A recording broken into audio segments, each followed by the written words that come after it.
Indonesia ini berada di posisi yang sangat unik di permukaan bumi ini. Nusantara kita berada di tempat pertemuannya berbagai lempengan tektonik. Dan kita juga merupakan bagian dari yang disebut Ring of Fire, cincin api Pasifik. Nah, Indonesia ini sangat-sangat kaya, bukan saja dengan sumber daya mineralnya, tapi juga dengan gunung apinya yang masih aktif, tapi juga dengan berbagai bencana alam yang sering kita alami. Nah, Insight with Desi Anwar kali ini agak sedikit berbeda. Kita berada di Museum Geologi di Bandung. Kita ingin belajar ya lebih dalam lagi, lebih dekat lagi mengenai Indonesia ini, tapi persisnya bumi kita ini. Kenapa? Karena ya sekarang kita memiliki begitu banyak tantangan dari segi perubahan iklim, ya pemanasan global,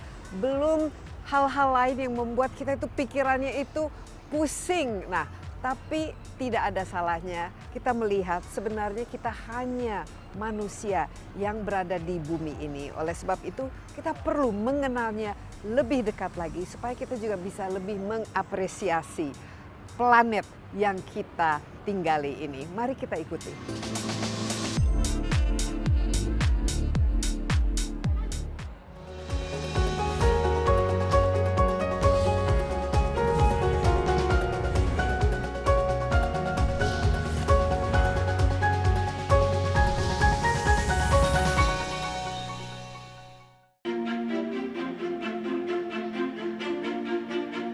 Museum Geologi Kota Bandung menjadi salah satu destinasi wisata favorit bagi masyarakat. Tempat ini tidak hanya memberikan rekreasi, tetapi juga edukasi untuk mengenal sejarah bumi, manusia, serta potensi kebencanaan. Salah satu wahana yang menjadi favorit pengunjung adalah simulasi gempa bumi. Pengunjung rela antri untuk tidak melewatkan yang satu ini. Melalui wahana ini, pengunjung dapat merasakan sensasi guncangan gempa sekaligus memahami mitigasi bencana secara lebih nyata. Cuma nemenin saudara sih. Ke sini tadi lihat-lihat batu kristal, terus ada batu-batu. Cobain itu yang simulasi gempa. Rasanya kayak di kereta. Selain mencoba wahana interaktif, pengunjung juga diajak mengenal beragam koleksi geologi, mulai dari fosil, batuan, mineral, hingga sejarah terbentuknya bumi. Museum ini juga menjadi pilihan banyak keluarga untuk mengisi liburan sekaligus menambah wawasan anak di luar ruang kelas. Yang pertama sih karena pengen mengurangi kayak bermain dengan gadget. Jadi kita cari aktivitas di luar rumah yang sekiranya itu bisa menambah wawasan juga buat anak-anak. Jadi sambil bermain juga anak-anak dapat ilmu gitu soal tentang geologi ini. Tingginya antusiasme pengunjung terlihat dari padatnya area pameran hingga antrian untuk masuk museum. Tak hanya warga Bandung, pengunjung dari berbagai daerah juga memilih Museum Geologi sebagai destinasi wisata edukasi selama liburan sekolah.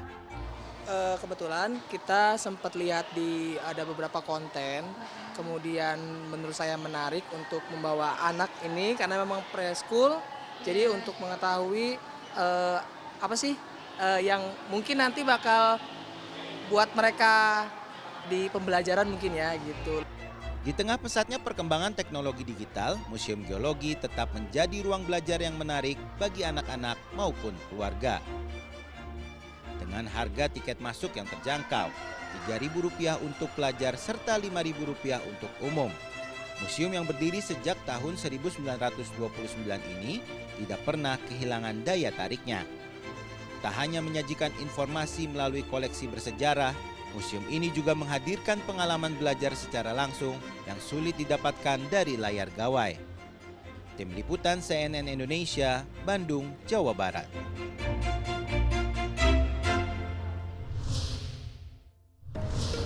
Halo Isnu, apa kabar? Ya, saat ini kita bersama Kepala Museum Geologi, namanya Raden Isnu Hadjar Sulistiawan. Dan terus terang, Pak Isnu, ini kalau saya masuk ke museum, itu tuh salah satu hal yang menurut saya ini paling menarik ya. Sejak kecil itu hobi saya itu ke museum. Dan apalagi saya lahirnya di Bandung, nah Museum Geologi ini memiliki perasaan yang nostalgia, historisnya. Tapi Museum Geologi ini sekarang usianya tuh sudah hampir 100 tahun. 97 tahun, nanti 2029 itu 100 tahun. Jadi sebelum ada Indonesia saja ini sudah ada ya? Sudah ada, ya. Bagaimana waktu itu dibangun? Ya, Tentu dibangun saja di zaman tahun, kolonial ya? 1928, kemudian selesai 1929 dan diresmikan di 16 Mei 1929. Nah, itu kemudian menjadi satu laboratorium sekaligus museum tempat menyimpan koleksi-koleksi hasil eksplorasi pada saat itu yang sudah dilakukan sejak tahun kurang lebih 1850-an. Ya, ini dilakukan oleh Belanda kan waktu itu. Belanda pada saat Jadi awalnya ini bukan museum ya, tapi tempat penyimpanan koleksi atau museum dari koleksi, kemudian setelah diresmikan tahun 1929 itu menjadi museum dan kemudian juga laboratorium untuk eksplorasi potensi geologi yang ada di Indonesia pada saat itu ya. Dan banyak peneliti-peneliti dari Eropa yang juga bekerja dan kemudian juga menggunakan lokasi gedung ini untuk melakukan penelitian juga, untuk meneliti lebih lanjut batuan-batuan yang diperoleh dari lapangan. Oke, nah pasti banyak sekali ya cerita yang kita bisa tanyakan, bukan saja mengenai museum ini, tapi isinya apa-apa saja. Tapi pertama kali kita masuk ini ada teman kita di sini, bisa cerita mengenai ini. Ini adalah gajah ya, koleksi elephas kita. Elephas ya. Dan ini adalah salah satu koleksi gajah kita yang dipajang di sini. Ini replika dari gajah yang kita temukan 85% bagian ya, kondisi tulangnya ya, itu di daerah Blora. Di daerah Blora ya, namanya sebenarnya gajah Blora ya. Nah mungkin teman-teman kalau kita nonton Ice Age, apalagi kan ada yang namanya mammoth ya, atau mastodon, dan ini apa bedanya ya? Ini berbeda. Kalau mammoth itu hidupnya di daerah yang beriklim dingin biasanya, sehingga dia punya bulu tebal itu melindungi kulitnya dari udara dingin, dari cuaca. Kemudian kalau ini biasa seperti gajah yang sekarang, tapi dia memang bentuknya lebih besar, sehingga sampai sekarang berevolusi menjadi bentuk seperti sekarang. Iya, baik. Kita mau lihat-lihat dulu ya, mungkin Pak Isnu ya. Kalau misalnya waktu kita tuh hanya beberapa jam di sini, nah mungkin highlights-nya nanti agar ditunjukkan dan kira-kira mana yang paling menarik untuk kita pantau di museum ini. Silakan. Kita lihat.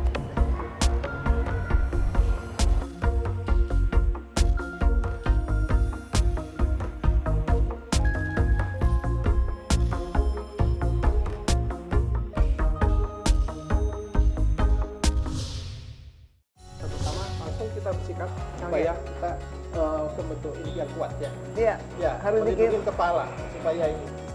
Kita ya, karena ini dalam penting. posisi ini kita nggak stabil. Nggak stabil, Nggak stabil pasti ya. Nah, stabil kalau ada dinding yang dekat kita bisa berlindung juga di bawahnya.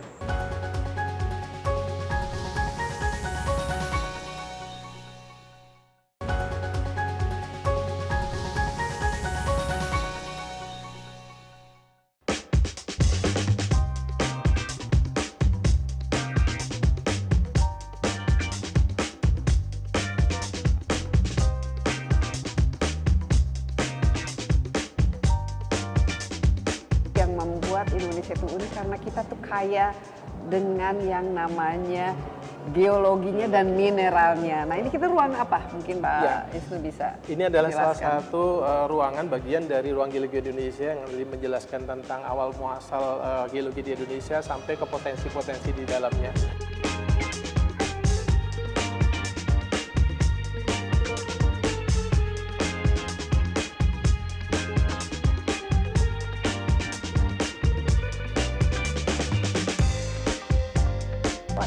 Cantik sekali ini.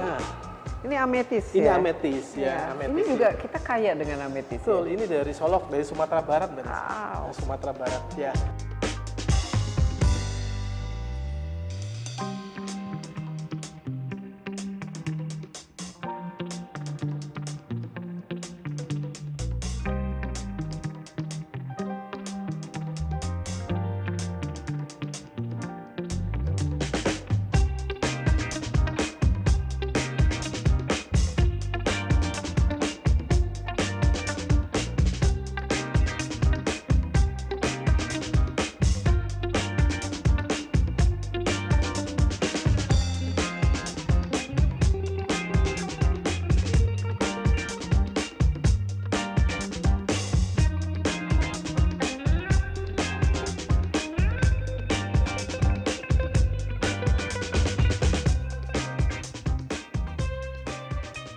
dari segi ininya lah geologisnya itu bagaimana tadi kan disebut salah satu gesekan dari lempeng misalnya, tapi beda-bedanya variasinya ini apa yang menyebabkan batu-batu mineral ini ada variasi, ada tekstur yang berbeda, warna yang berbeda dan juga nilai yang berbeda. Apa yang menyebabkan? Jadi dinamika geologi yang terjadi itu membentuk batuan yang berbeda dan membentuk siklus batuan namanya. Dari batuan yang keluar dari perut bumi, dari dalam bentuk lava, kemudian dia membentuk batuan beku, kemudian tererosi, kemudian terkumpulkan di satu cekungan membentuk batuan sedimen. Berbeda, sudah berbeda ya. Kemudian batuan sedimen mengalami pembebanan dan temperatur yang lebih tinggi, kemudian membentuklah batuan-batuan metamorfik seperti skis, gneis, gitu, pilitik, gitu. Nah, itu membentuk batuan metamorf, sudah berbeda lagi. Kemudian itu pun terombak lagi bisa menjadi batuan sedimen lagi. Jadi ini satu siklus. Kemudian masuk lagi ke misalnya ke zona subduksi, misalnya ke sana membentuk ini terolah menjadi membentuk magma kembali muncul lagi ke permukaan. Dan pergolakan bumi juga ini semua mempengaruhi ya. Betul. Jadi nanti komposisi magma juga akan membentuk batuan yang berbeda. Misalnya komposisi magma yang lebih kental akan membentuk batuan dengan karakteristik tertentu, kemudian apabila naik ke permukaan lebih kental lagi akan membentuk batuan yang berbeda lagi. Makanya kita sebut ada batuan yang di dalam, batuan yang di permukaan. Gitu. Kalau yang paling tua itu batu-batu apa saja? Batuan itu relatively siklus Mbak Desi, jadi berputar ya. Berputar ya. Jadi tadi saya sampaikan begitu meleleh masuk keluar membentuk padatan, kemudian nanti tertransport masuk lagi ke dalam bumi membentuk. Ya, karena bumi juga terus bergejolak terus menerus ya, mengalami dinamika. Daerah kita ini atau bumi ini usianya berapa sekarang? Sama dengan itu bahwa usia bumi ini ada dinamikanya dari awal pembentukannya kita belum bisa menginikan bahwa ini berproses terus ya Mbak Desi ya. Jadi sampai di awal pembentukannya itu kita masih banyak yang harus kita pastikan lagi. Tapi secara keseluruhan usia bumi dengan relatif dengan kita kan di galaksinya Milky Way ketika tata surya dibentuk ini. Kalau organisme yang paling tua yang ada itu 450-an juta tahun yang lalu ya, kalau yang di sini ya, zaman Paleozoikum saat itu ya. Ya. Nah, satu yang membuat ya daerah kita ini menarik ini kita di bagian dari Ring of Fire ya, cincin api, sehingga kita sering sekali ya bersahabat dengan yang namanya bencana alam. Nah, salah satu adalah gempa bumi ya. Mungkin Pak Isnu ini suatu fenomena yang kita bisa pelajari di sini. Silakan Pak Isnu, kita ke ruangan gempa bumi. Ruangan bencana geologi. Bencana geologi.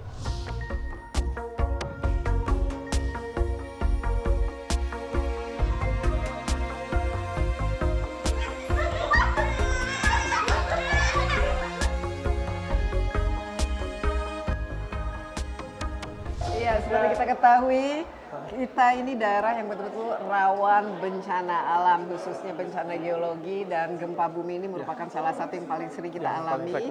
Pak Isnu, ini salah satu dari highlight dari museum ini adalah simulator gempa. Ini kita gunakan untuk memberikan edukasi kepada masyarakat bagaimana bersikap pada saat terjadi gempa bumi, Mbak Desi, supaya mereka merasakan real betul seperti apa, karena gempa kan tidak bisa direncanakan. Sehingga kita memberikan simulasi ini supaya masyarakat bisa merasakan langsung.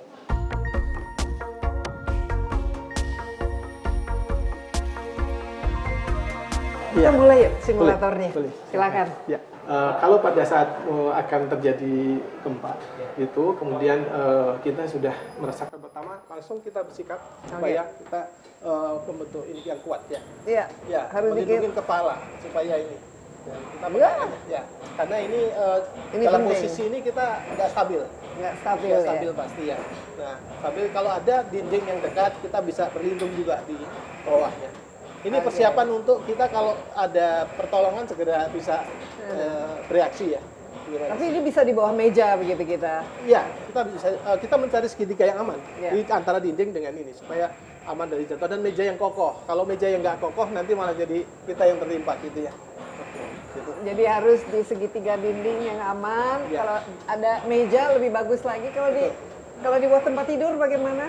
Selama tempat tidurnya itu kokoh dan agak tinggi nggak masalah, tapi kalau rendah nanti malah jepit. Oke. Ya, seperti itu kira-kira, tapi tidak akan selama itu. Gempa biasanya agak Iya. relatif cepat ya, tapi getarannya kurang lebih seperti itu. Tapi ini skalanya hanya 5 ya? 5 mmi. Ya. 5 mmi. Nah, sementara itu kalau kita pernah yang waktu itu di Aceh, gempa bumi di Aceh itu bisa 7, 8 sampai 9 ya. Di Aceh itu 9 itu lebih dahsyat. Tadi saja sudah Jadi kalau mmi, kalau 9 sudah rubuh bangunan. sudah rubuh ya. Nah, rata-rata kalau di bangunan ya, taruhlah di perkotaan ya yang padat Ya. ininya manusianya penduduknya itu bangunan itu harus tahan Ya. berapa? Ya, bangunan Skala. harus Yang bangunan yang dibangun dengan iya, setahan-tahannya sekecil Proper apapun seharusnya dia properly tahan. Dan itu harus mengetahui kondisi geologi di sana sehingga bagaimana kedalaman fondasi, bagaimana konstruksi bangunannya, bagaimana besi satu dengan yang lain saling mengikat, itu ada ketentuan. Ada standar bangunan building code untuk tahan gempa juga pada isi itu. Nah, Pak Isnu, kita kan merupakan bagian dari Ring of Fire ya. Ini gempa bumi ini berapa sering sih terjadi, dan ini pasti kan banyak yang tidak terdeteksi Ya, ya. ya, Gitu. ya. Kalau rata-rata ya dalam Sebenarnya hampir setiap saat hari kita gempa. ada gempa, cuman ada beberapa yang terasa dan ada yang skalanya besar sehingga terasa. Seperti sekarang pun sebenarnya ada gempa Ada, gitu ya. ya, ada getaran Jadi seismik. terus-terusan ya? Iya, tergantung dari apakah dia bisa terdeteksi oleh peralatan pendeteksi ataupun kemudian bisa terasa oleh kita. Gitu. Jadi kita tinggal menunggu yang katanya the big one, Pak Isnu. Yang the big one, gempa yang Iya. yang pasti akan terjadi, cuman entah kapan itu Kita akan waktunya terjadi. tidak itu. bisa prediksi, tetapi potensi itu ada ya, itu di karena mana kondisi saja? geologi yang ada di Indonesia kurang lebih sepanjang jalur subduction itu lebih sensitif terhadap kemungkinan terjadinya gempa bumi. Kita harus aware. Kemudian lokasi di mana ada patahan-patahan aktif itu juga kita Patahan-patahannya harus. kan lumayan banyak ya. Ya, di Badan Geologi menyediakan peta patahan aktif sebagai referensi kita masyarakat untuk tahu apakah ada di zona yang aman, relatif aman, atau memang dia harus antisipasi. Yang paling penting adalah bahwa kesadaran mitigasi bencana oleh semua orang itu yang paling penting, karena kemudian orang akan berusaha untuk mengurangi akibat dampak yang ditimbulkan, baik kerugian harta benda, kerugian jiwa terutama. Kerugian jiwa, ya. Ini sebenarnya harus ditujukan kepada pemerintah daerah ketika mereka membuat tata kelola ruang bangun dan lain sebagainya, itu harus memastikan bahwa mereka paham ya. Karena saya masih ingat itu yang bangunan ternyata di bawahnya itu ada tanah yang bergerak gitu di bawahnya. Nah, itu Jadi kan semua berkaitan Mbak Desi sebenarnya, antara pengaturan tata ruang, kesadaran masyarakat, kemudian juga kebijakan-kebijakan yang baru yang timbul di sana, kemudian juga bagaimana kita menyadari bahwa kita harus memitigasi dari awal terjadinya dampak dari resiko bencana ini. makanya begitu pentingnya pengetahuan ilmiah ini supaya kita tidak asal membangun, ada tanah kosong yang kita bangun di sini tapi ternyata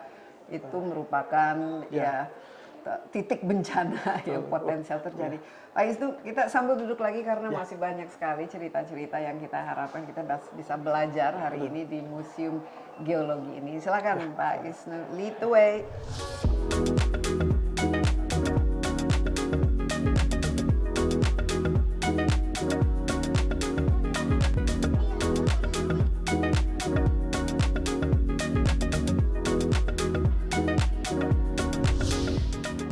Kita ada Night in the Museum yang memang overall itu nanti akan mengangkat tentang upaya mitigasi bencana yang harus kita edukasi kepada masyarakat.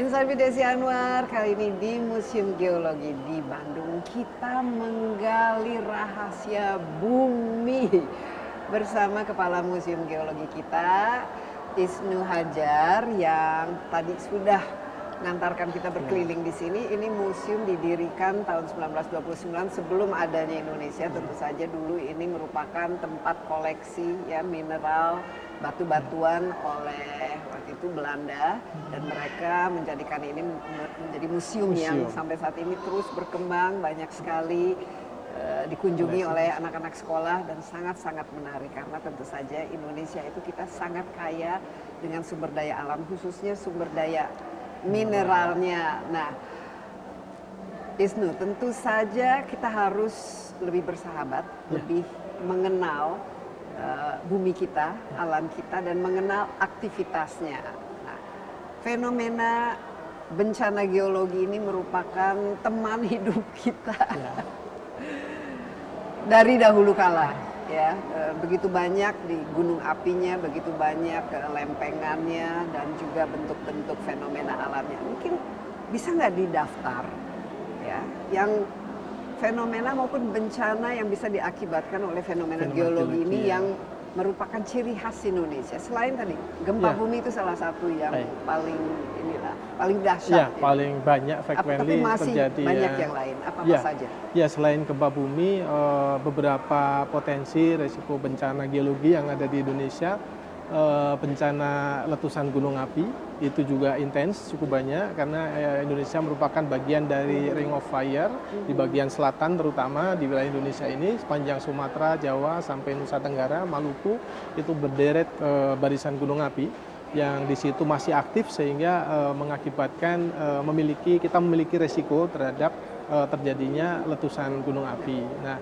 kemudian yang kedua juga ada tsunami, potensi tsunami juga, di mana tsunami ini banyak di-trigger terutama oleh gempa bumi, kemudian juga karena letusan gunung api juga mungkin gitu ya. Nah, kemudian selain tsunami itu lagi ada bencana geologi yang berupa likuifaksi. Likuifaksi ini pergerakan material yang diakibatkan oleh satu batuan yang masih belum consolidated, kemudian terisi polinya oleh air dan bergerak. Nah, ini likuifaksi. Kemudian bencana land subsidence. Land subsidence ini cukup menjadi isu yang menarik sekarang. Jadi turun ya? Iya, turun seperti isu yang terjadi di Jakarta juga, di pantai utara Jawa. Di sini land subsidence ini terjadi karena ada beberapa faktor, baik faktor dari secara alami ataupun dari budaya manusia misalnya, yang kita duga bisa terjadi mengakibatkan subsidence. Nah, salah satunya terjadinya tektonik, itu yang bencana alami. Kemudian juga proses kompaksi. Jadi dari batuan di pantai yang belum memadat menjadi padat, lama-lama menjadi turun dia. Ya, jadi ini terjadi banyak di pantai ya. Kemudian juga akibat terjadi pembebanan bangunan yang berlebih. Pembebanan bangunan yang berlebih sehingga tanahnya relatif turun. Seperti di Kota Tua itu beberapa bangunan diantaranya sudah hampir 90 cm di bawah jalannya. Jadi itu seakan-akan menginginkan bahwa beban bangunan itu memang sudah cukup berat. Nah, kemudian yang lainnya karena penggunaan air tanah yang tidak terkendali. Itu juga, atau yang berlebih ya. Itu juga bisa berpotensi mengakibatkan terjadinya land subsidence. Nah, kemudian yang lainnya adalah semburan gas. Banyak tempat terjadi semburan gas, seperti di beberapa tempat. Kalau kita lihat di sekitar Indramayu ada gas yang ada api ya, kalau malam itu ada semburan gas di sana, dan beberapa tempat yang lain. Kemudian juga bencana abrasi. Proses mundurnya garis pantai karena terkena gerusan air laut terutama ya, ombak laut. Kemudian juga proses akresi. Justru ini majunya garis pantai karena terjadinya sedimentasi yang berlebih gitu. Nah, ini beberapa potensi risiko bencana yang terjadi di Indonesia. Memang cukup banyak, cukup kompleks ya. Sangat banyak. Tapi kita punya ya ini semua ilmu-ilmu ini serta cara-cara untuk memitigasinya ya, itu sudah diketahui oleh pemerintah dan sudah dipahami lah Saat ini para kita pembuat kebijakan sudah melakukan inventarisasi, pemetaan, kemudian kita sudah juga Badan Geologi banyak mengeluarkan peta potensi risiko bencana di situ, peta risiko bencana. Kalau ada KRB, kawasan rawan bencana, peta KRB gunung api, KRB gempa bumi, nah itu dari Badan Geologi sudah lengkap, sebenarnya sudah banyak gitu ya. Kemudian untuk daerah-daerah yang rawan terjadinya gempa bumi itu ada peta patahan aktif yang bisa dijadikan juga sebagai referensi itu bagi masyarakat.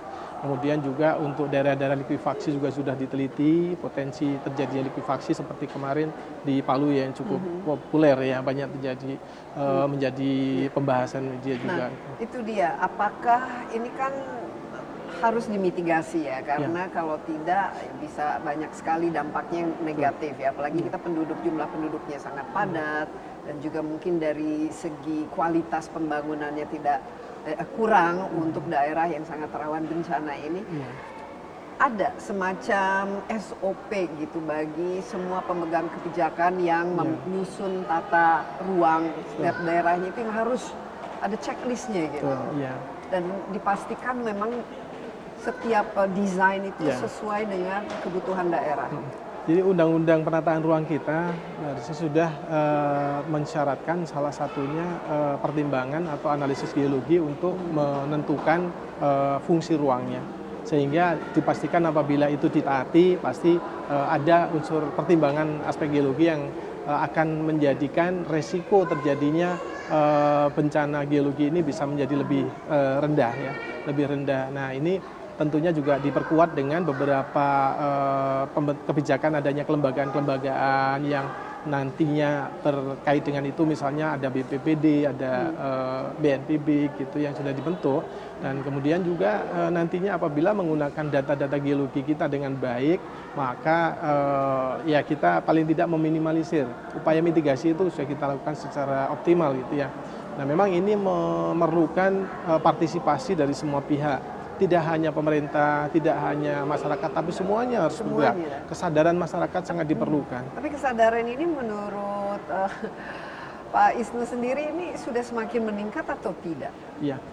Atau mungkin lupa gitu? Seharusnya semakin meningkat dengan media yang sekarang cukup banyak. Kemudian upaya kami juga di sini selalu setiap ini memberikan edukasi media tentang kebencanaan. Kalau sudah ada bencana dan sudah ada tragedinya, tapi preventionnya ini secara berkala itu kan yang paling penting. Betul. Ya, paling tidak setiap hari kita ada yang belajar di sini ya, Desi ya. Jadi di Museum Geologi juga setiap hari kita memberikan pembelajaran tentang itu, dan beberapa event juga kita tekankan pada edukasi tentang itu. Kita ada Night in the Museum yang memang overall itu nanti akan mengangkat tentang upaya mitigasi bencana yang harus kita edukasi kepada masyarakat. Iya, karena saya lihat itu justru karena keunikan Indonesia, ini sarjana geologi ini harusnya sangat-sangat berperan. menjadi prodi pilihan, karena kita membutuhkan ya knowledge ini. Ini ada inovasi atau penemuan dan penelitian yang terus-menerus dilakukan di bidang ini dan menghasilkan penemuan yang baru begitu, baik cara memitigasinya maupun fenomena-fenomena yang masih perlu dipelajari. Ya, ini selalu dilakukan oleh Badan Geologi melalui Pusat Vulkanologi Mitigasi Bencana Geologi. Jadi setiap saat mereka melakukan pendidikan untuk mengenai kebencanaan, kemudian ada juga aplikasi yang disampaikan bisa dipakai masyarakat. Ya, kemarin aplikasinya mendapatkan penghargaan dari PBB itu. Ya, sebagai public service yang terbaik menurut PBB kemarin barusan. Jadi ini Mahma namanya. Jadi Mahma ini memuat informasi tentang potensi-potensi bencana sekaligus juga risikonya di seluruh Indonesia. Itu real time. Bencana bisa atau tidak diprediksi? Bencana bisa diprediksi terjadi, tapi kapan terjadinya kita nggak bisa tahu. Jadi sampai sekarang masih belum ada alat yang bisa mengantisipasi? Belum bisa, karena skalanya adalah skala geologi ya Mbak. Ya, kalau skala geologi ini kan sampai ribuan jutaan tahun bisa kemungkinannya terjadi. Kemudian yang paling kita bisa lakukan adalah bahwa dengan kondisi geologi suatu tempat ini adalah potensinya besar atau kecil.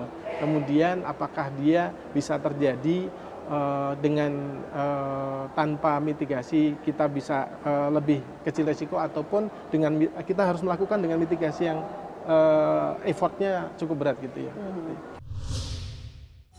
Kalau kita tidak menjaga dari pengambilan potensi itu mengakibatkan terjadinya kerusakan lingkungan dan Ya, atau yang lain-lain, dulu hutan sekarang betul, jadi itu akan menyebabkan tanah kosong. dampak ya. terhadap kehidupan.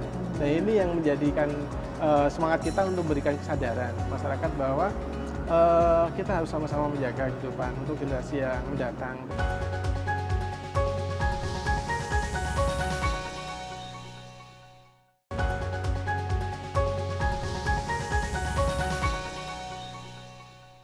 Nah, kita kan sekarang mengenal yang namanya perubahan iklim, global warming ya, pemanasan global, dan katanya cukup banyak yang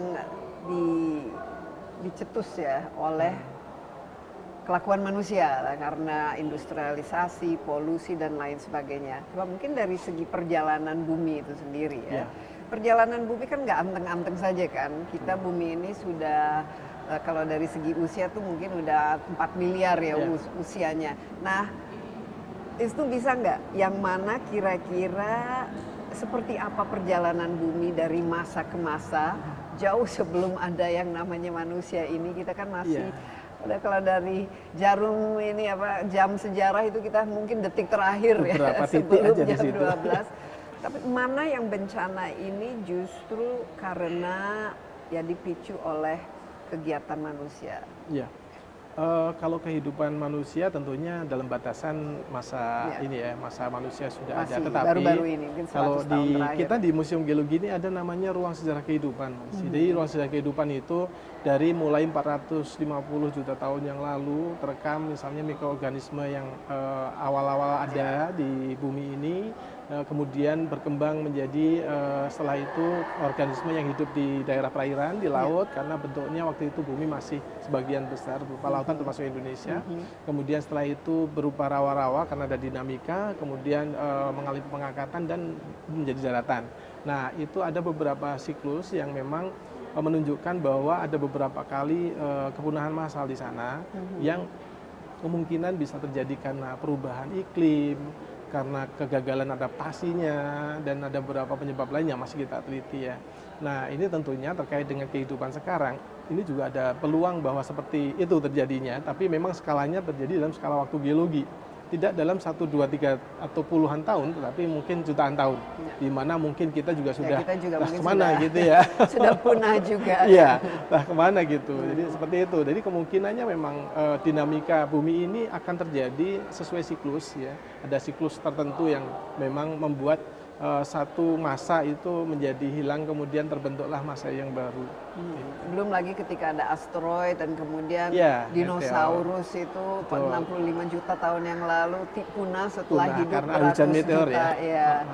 Setelah hidup seratusan juta di planet bumi ini bisa punah dengan sekaligus gitu. Dan juga fenomena Ice Age ya. Ice Age, ya. Nah, yang saya tertarik dengan Nusantara ini karena kalau kita lihat dari segi bentuknya itu kan kita kepulauan ya, misalnya archipelago. Tapi katanya ada satu saat di mana ketika permukaan laut itu jauh lebih turun ya karena zaman Ice Age waktu itu ini kita merupakan satu kesatuan ya. Betul, satu benua.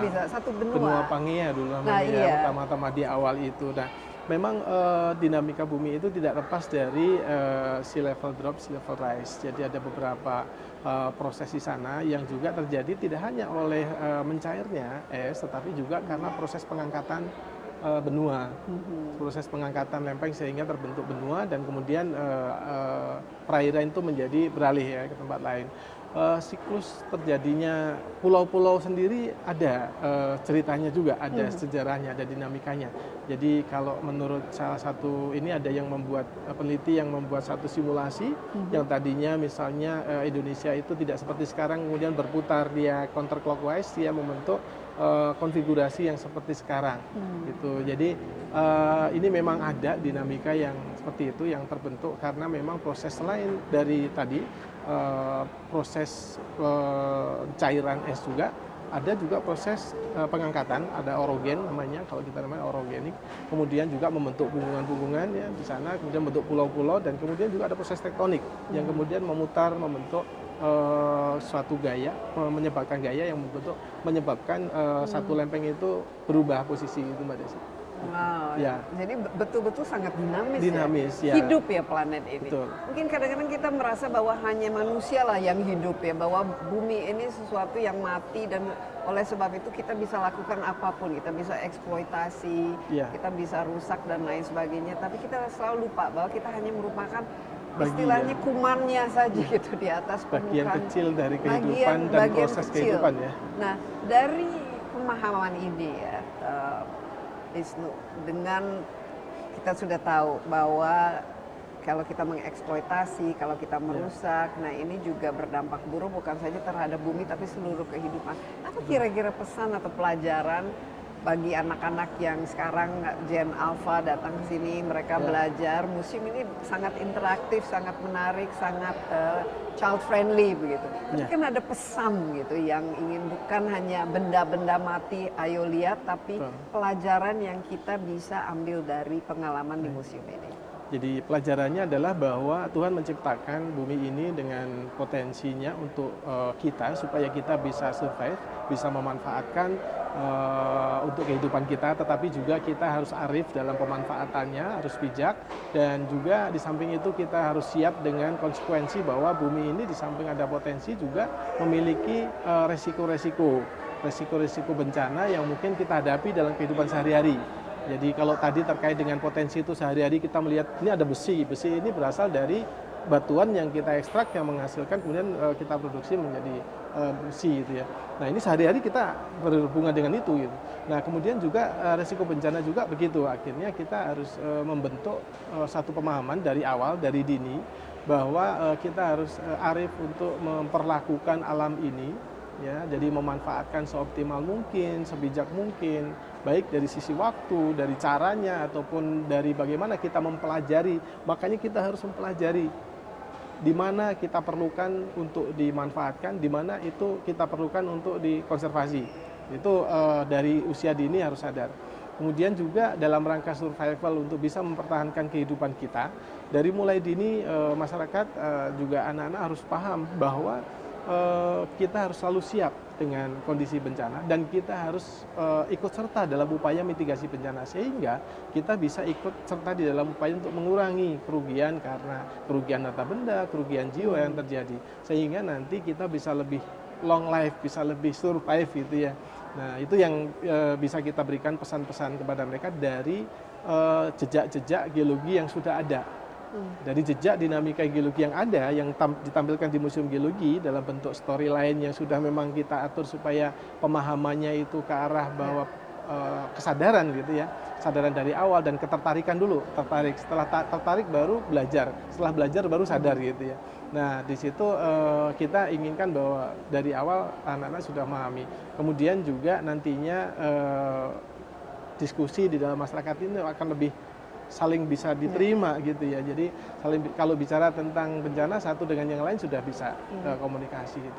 Dan anak-anak tertarik ya dengan yang sini mereka banyak ini ya bertanya dan lain ada gitu interest gitu sama anak-anaknya. Betul. Jadi kalau anak-anak kita ingin bahwa menciptakan suasana diskusi mereka dan kita lihat kalau dari kunjungan yang dari sekolah mereka sering ada diskusi. Kemudian ada juga anak-anak yang sekarang frequently datang ke museum untuk belajar.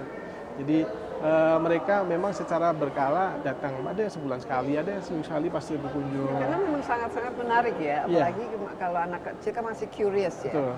Tentang ini dari mana asal usul dan lain sebagainya. Justru yang saya khawatir itu adalah dewasanya, apalagi pembuat kebijakannya. Nah, karena kalau seperti kita lihat sekarang, kita melihat memandang bumi itu dan bebatuannya itu sebagai satu komoditas yang memiliki nilai ekonomis. Nah, ini Isnu kan ada istilahnya itu dampak negatif dari pandangan bahwa oh ini karena tanah air ya milik kita, ini kekayaan kita, gitu, sehingga kita bisa lakukan apapun.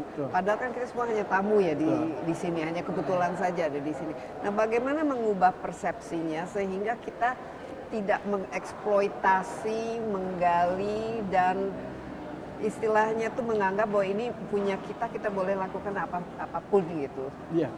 Mengubah mindset ini menjadi supaya justru lebih ramah, lebih restoratif lah kalau kita bicara ekonomi, bukan eksploitatif. Jadi menumbuhkan kesadaran bahwa kita masih mempunyai generasi penerus yang memerlukan potensi Iya. itu sangat penting. Jadi potensi yang kita sajikan di sini bermacam-macam. Walaupun Indonesia kaya dengan potensi geologi, mineral, daya energi dan lain-lain, tetapi tetap kita harus bijak untuk melihat bahwa masa depan kita, masa depan generasi setelah kita juga memerlukan potensi itu untuk tetap survive. Jadi ini kesadaran sesama manusia. Kita sesama manusia harus menjaga kemenerusannya. Dilihat dari kalau di sejarah kehidupan itu nanti ada beberapa kehidupan yang setelah itu berubah. Karena lingkungan pengendapannya lingkungannya berbeda. Ya, yang tadinya saya sampaikan dari lingkungan laut menjadi lingkungan rawa menjadi darat. Kalau kita tidak menjaga dari pengambilan potensi itu mengakibatkan terjadinya kerusakan lingkungan dan Ya, lain-lain. atau yang dulu hutan sekarang Betul, jadi itu akan menyebabkan tanah kosong, dampak ya. terhadap kehidupan. Nah, ini yang menjadikan semangat kita untuk memberikan kesadaran masyarakat bahwa kita harus sama-sama menjaga kehidupan untuk generasi yang mendatang tadi Mbak Desi. Iya, yang paling penting menurut saya itu kan kebijakan. Betul. Kalau masyarakat kan mereka hanya melihat ya apa yang boleh dan apa yang tidak boleh. Tapi kalau kebijakannya memang untuk hanya ekonomi semata, Ya. mungkin ini yang harus diubah ya. Dari generasi-generasi Mindsetnya, dari yang awal generasi. ini nanti pengambil kebijakan. Ya, Nah, mereka ini sustain nanti yang harus belajar dari sustainability-nya. awal, betul, dari awal mereka harus menyadari. Bumi ini diciptakan untuk kita gunakan untuk kehidupan, tetapi juga untuk kita lindungi, untuk kita lestarikan bersama, dan kita menyadari bahwa bumi ini merupakan tempat yang rumah kita sama-sama, sehingga kebersamaan kita untuk melestarikan bumi itu harus kita lakukan.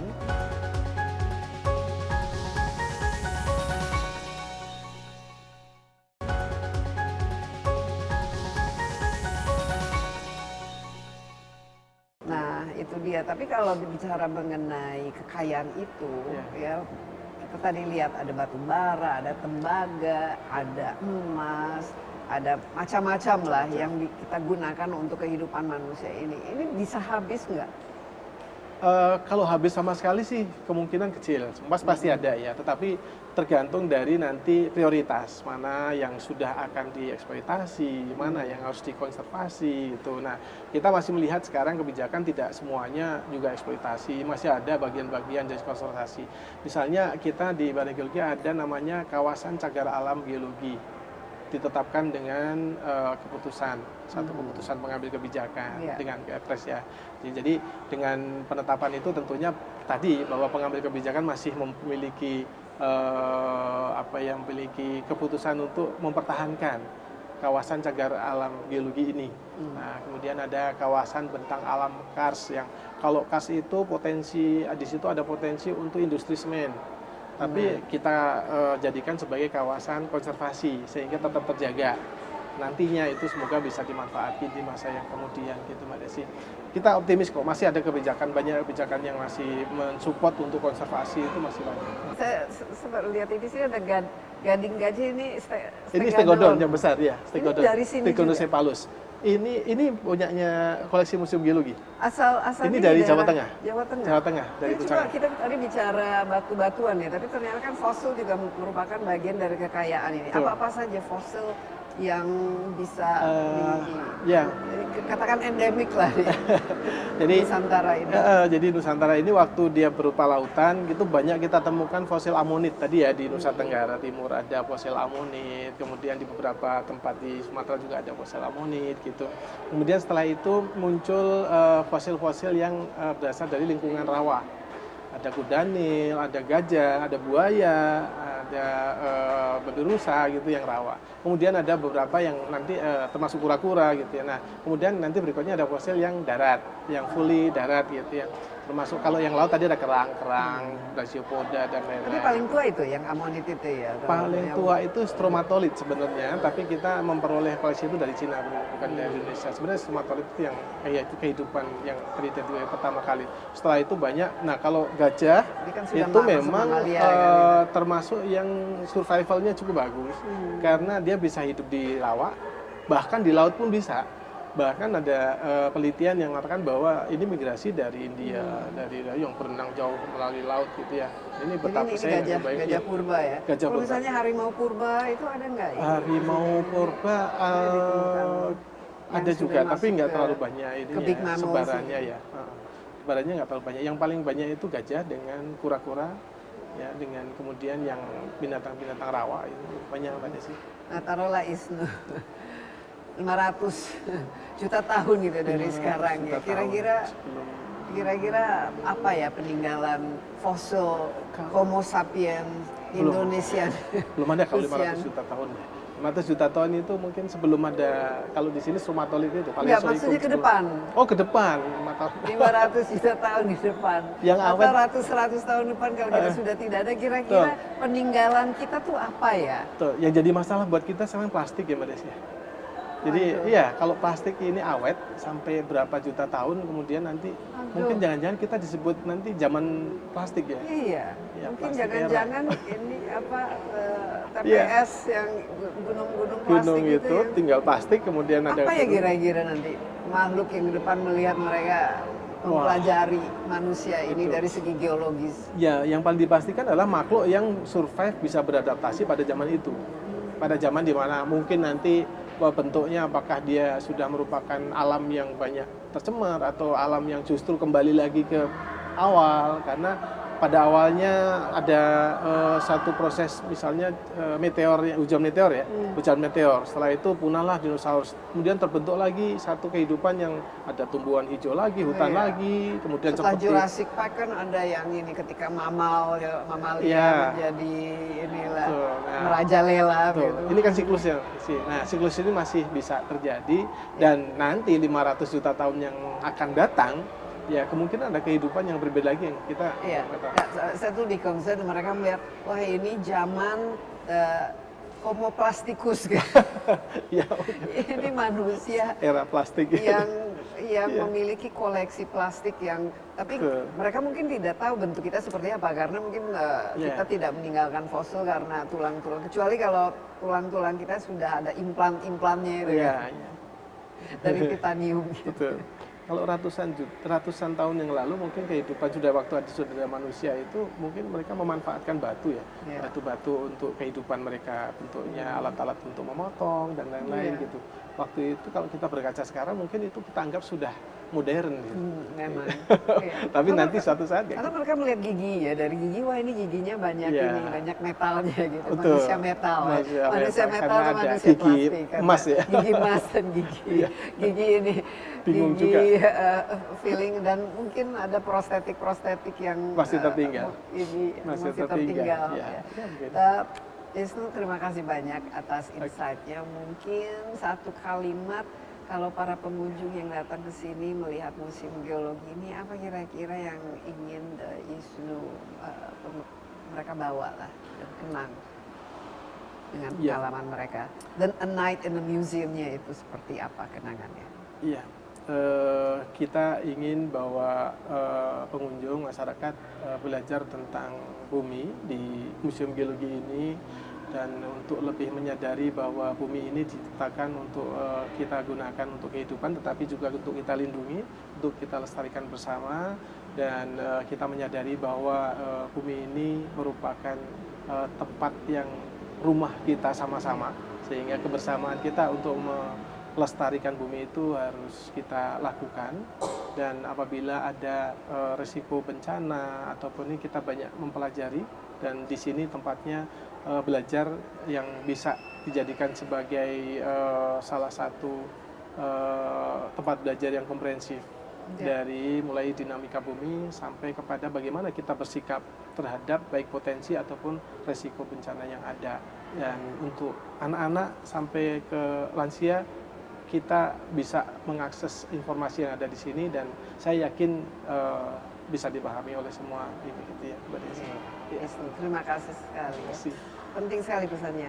Tidak kenal maka tidak sayang ya. Jadi kalau kita ingin lebih menyayangi bumi, kita juga harus lebih mengenal. mengenal Supaya kita bisa merawat dan kita juga bisa menghormati, menyayangi, menjaga. Ya. Sekali lagi terima kasih ya, demikian Insight with Desi Anwar kali ini. Jangan lupa ya, acara ini dapat Anda saksikan di cnnindonesia.com dan juga di YouTube CNN Indonesia Insight with Desi Anwar. Sampai jumpa, stay safe, bye bye.